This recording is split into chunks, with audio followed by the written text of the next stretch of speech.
After when I came here in 1968, I went to an acting school, and I really wanted to get into acting. I always did, and I was in an acting school, and they had a talent show, or not, I don't know what, I forget what they call it, a night of scenes, and they invite people, agents, and an agent saw me, and that's how I got started.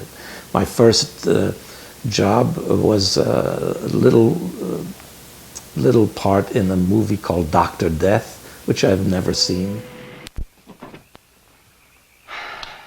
Scary movie we saw tonight, wasn't it? Uh-huh. You know, I could be in those movies, Alice. I can be pretty scary myself. Oh, Harry, you couldn't scare a fly. Oh, yeah? Watch this. Oh, Harry. All right, let me try this.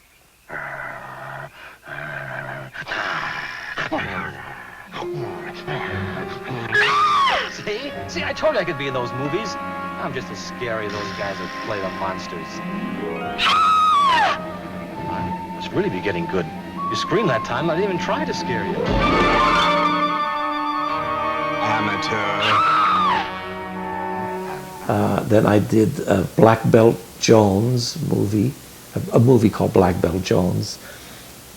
And then I did a movie called Train Ride to Hollywood with Bloodstone. Bloodstone had a recording, they were a singing group, smaller parts. Then I got parts in TV shows. My first TV show was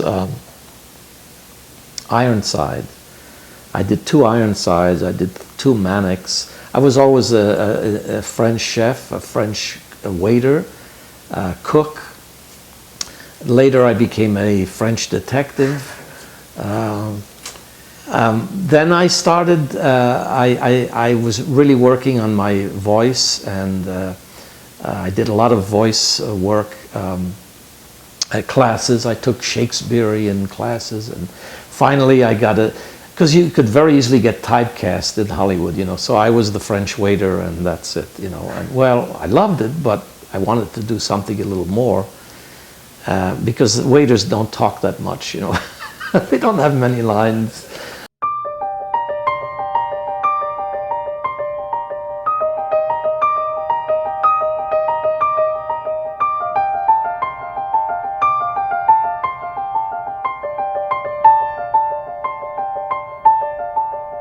Anyway, I finally got a job on a show called Beretta. Beretta, I was an Irish priest. I only had a line or 2, you know, so it wasn't very difficult, but I could do, I don't even remember the line, you know, oh, thank you very much. That was it. So now I was Irish. You know.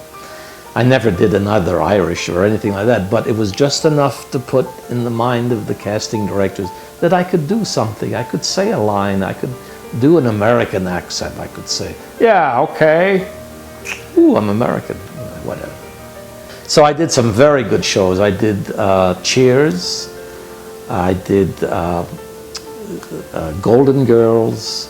I did, quite a few of them. I did some comedy sketches with Jay Leno on The Tonight Show. I did 5 comedy shows. That's good. Nice, easy breathing. Yeah. Oh, there. Don't you all feel better? All right, now remember what we learned. Meow, meow, meow, meow. Meow, meow, meow. That's just a little kitty cat. C-A-T. Clear air turbulence. Now that you're all relaxed, we can take this opportunity to, well, further discuss the irrationality of our fears. Anyone? I just wish I had more control. I think I'd feel better if I were flying the plane. Trust me, that doesn't help. How do you know? I was a pilot for this airline. You know, I was flying a jumbo jet, full plane, and it occurred to me that all these people had their lives in the hands of someone like me. I couldn't go up again. Forget the pilot. What about those mechanics, huh? I mean, what if one of those guys has a bad day, forgets to screw in a lug nut? Connor, they're trained technicians. Aren't they in a labor dispute? Yeah, well, yes, but it's almost over.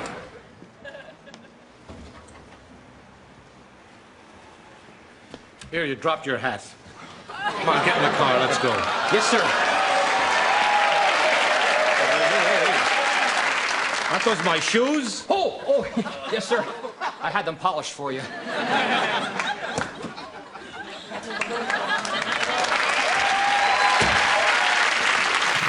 The last movie I did, the last acting I did, I went in the hospital 5-6 years ago, and so I haven't worked since. But just before that, I was in Heartbreakers with Sigourney Weaver and Ray Liotta.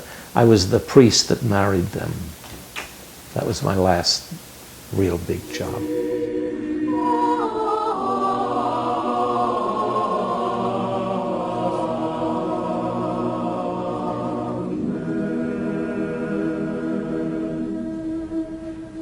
Do you, Angela Nardino, take Dean Cumano as your lawfully wedded husband, to love, honor, and obey till death do you part? I do. I guess we can close the interview by asking you a very interesting question. I don't know if you had any time to think about this. As far as the state of the DJ industry today and MCs today, what excites you the most, and what do you think will be coming down the line in the future? Well, I think it's very exciting. The internet, exactly what you're doing, I think that is a future for the music industry, for disc jockeys. I think radio is in a lot of trouble. The radio I knew, I think, is long gone. I see an incredible future, and I'm just sorry I don't think I'll be around to see it.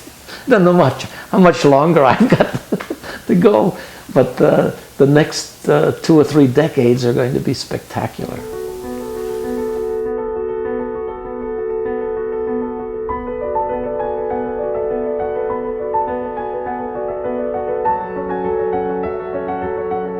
But I've seen a lot of MCs that just go on and on. They're like politicians, you know. They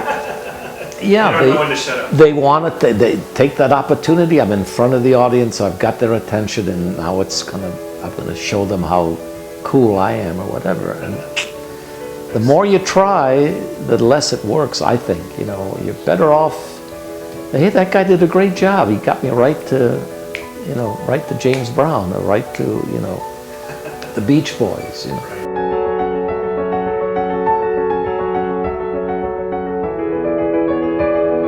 Keep the spirit, keep the fever. Don't let it die. Keep the fever.